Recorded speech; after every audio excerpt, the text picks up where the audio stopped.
ఒక 9 నెలలు అవుతుంది. షిరిడీకి వెళ్ళాను.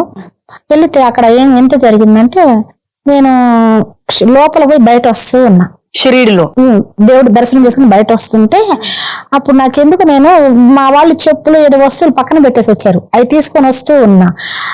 వస్తూ ఒక అడుగుకి సాయిబాబానే ఎవ్వరు లేరు అక్కడ మనుషులు. సాయిరామ్ అన్నాడు.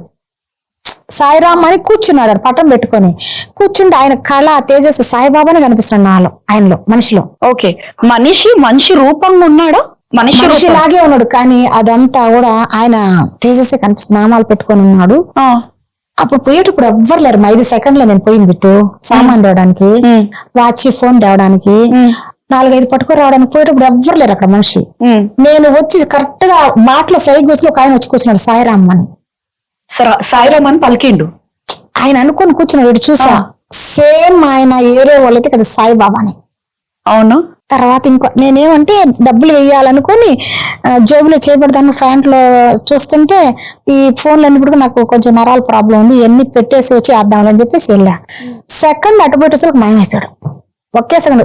మళ్ళా గుడి మొత్తం ఎతికా, ఎక్కడ కనపడలా 3 days.